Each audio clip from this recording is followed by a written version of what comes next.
बहुत समय पहले एक धनी व्यापारी एक बड़े गांव में रहता था। उसके पास कई खेत, कारखाने और पशुशालाएं थीं। आज मैं अपने खेत और पशुशाला का निरीक्षण करूंगा, देखूं सब कुछ ठीक चल रहा है या नहीं। जब व्यापारी पशुशाला पहुंचा तो उसने एक अद्भुत दृश्य देखा। एक गधा और एक बैल आपस में बातें कर रहे थे। अरे, यह तो बड़ी विचित्र बात है। मैं चुपचाप इनकी बातें सुनता हूँ। भाई गधे, तू बड़ा भाग्यशाली है। तुझे हमेशा अच्छा खाना और आराम मिलता है और मुझसे सुबह से शाम तक खेत जोतवाया जाता है। मुझे बहुत कष्ट सहना पड़ता है। मित्र, मैं तुम्हारी परेशानी समझता हूँ।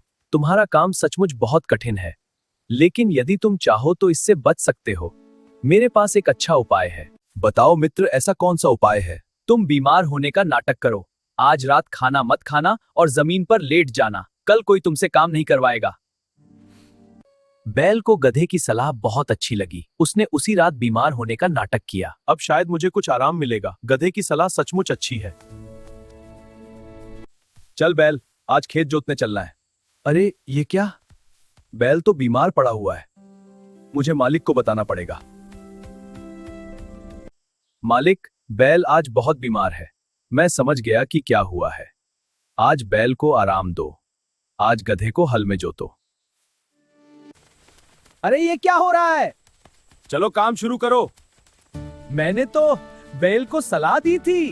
अब मुझे खेत जोतना पड़ेगा। यह काम बहुत कठिन है। मेरी ताकत जवाब दे रही है। जल्दी चलो, काम खत्म करना है। काश मैंने यह सलाह न दी होती। आज तो मुझे बड़ा आराम मिला। गधे की सलाह सचमुच अच्छी थी। मैं पूरा दिन आराम कर रहा हूं। आज कोई काम नहीं करना पड़ा। शाम तक गधा बहुत थक चुका था। आज तो मेरी हालत खराब हो गई। पूरा दिन खेत जोतना पड़ा। मैंने अपनी ही मुसीबत बुला ली। मित्र, तुम्हारी सलाह से मुझे बहुत आराम मिला। आज मैंने खूब खाना खाया और आराम किया। तुम्हें खुश देखकर अच्छा लगा, लेकिन मुझे एक बड़ी चिंता है।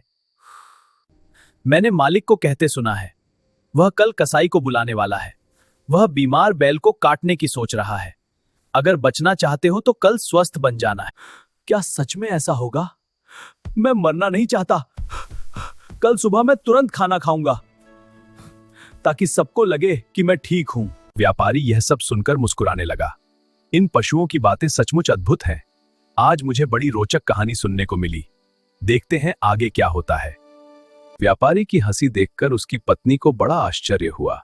आप अचानक क्यों हंस रहे हैं? मैंने कुछ अजीब बातें सुनी हैं। मुझे भी बताइए, वह क्या बात है? तो मुझे भी यह विद्या सिखाइए। यह बात बताने योग्य नहीं है। तो मुझे भी यह विद्या सिखाइए। अगर मैंने बताया तो मेरी मृत्यु हो जाएगी। पत्नी जिद पर अड़ गई और जोर जोर से रोने लगी। जब तक आप मुझे यह विद्या नहीं सिखाएंगे, मैं शांत नहीं रहूंगी। तुम बेकार जिद कर रही हो। इससे मेरी जान जा सकती है। व्यापारी ने अपने रिश्तेदारों को बुलाया। बहन, यह जिद ठीक नहीं है। मैं यह विद्या सीख कर ही रहूंगी। अब मैं बहुत परेशान हो गया हूँ। व्यापारी बड़ी चिंता में डूबा हुआ घर के बाहर बैठ गया। अगर बताऊं तो मर जाऊंगा। अगर न बताऊं तो पत्नी रोती रहेगी। अब क्या किया जाए? तुझे शर्म नहीं आती? हमारा स्वामी इतना दुखी है और तू यहाँ आनंद मना रहा है। मुझे तो सब ठीक लग रहा है। स्वामी की पत्नी जिद कर रही है। वह ऐसा भेद पूछ रही है जिससे स्वामी मर जाएगा। पूरा घर दुखी है। इसका हल बहुत आसान है। तो बताओ क्या करना चाहिए? स्वामी को एक डंडा उठाना चाहिए और अपनी पत्नी को अच्छी तरह समझाना चाहिए। तभी उसकी जिद खत्म होगी। व्यापारी ने यह सारी बातचीत सुन ली। अब मुझे समझ आ गया क्या करना चाहिए। यही उपाय मेरी समस्या का हल है। अब देर नहीं करनी चाहिए। व्यापारी एक मजबूत डंडा लेकर कमरे की ओर गया। अब तुम्हारी जिद खत्म करनी होगी। मुझे वह विद्या सिखाओ। पहले तुम्हें समझना होगा। बस अब मुझे मत मारिए, मैं अपनी जिद छोड़ती हूँ। क्या तुम सच कहती हो? हाँ, अब मैं कभी ऐसी जिद नहीं करूंगी। बेटी, जिद करना हमेशा नुकसान देता है। यह कहानी उसी का उदाहरण है। पिताजी, मैं अपना निर्णय नहीं बदलूंगी। मैं बादशाह से विवाह करूंगी। महाराज, मेरी पुत्री आपसे विवाह करना चाहती है। क्या उसे अपने भाग्य का ज्ञान है? हाँ महाराज, वह सब जानती है। तो आज ही विवाह होगा। उसी रात शहरजाद का विवाह बादशाह से हो गया। सुबह होते ही तुम्हारा अंत होगा। मुझे यह स्वीकार है, लेकिन मेरी एक छोटी इच्छा है। मेरी छोटी बहन यहाँ आना चाहती है ताकि हम अंतिम बार मिल सकें। उसे यहाँ बुला लो, उसे इसी कमरे में सुला दो। बहन, मुझे तुम्हारी चिंता हो रही है। चिंता मत करो, मेरे पास एक योजना है, मैं तुम्हारी मदद करूंगी। रात धीरे धीरे बीतने लगी। बहन, मुझे एक कहानी सुनाओ ताकि मेरा मन शांत हो सके। यदि बादशाह अनुमति दे तो।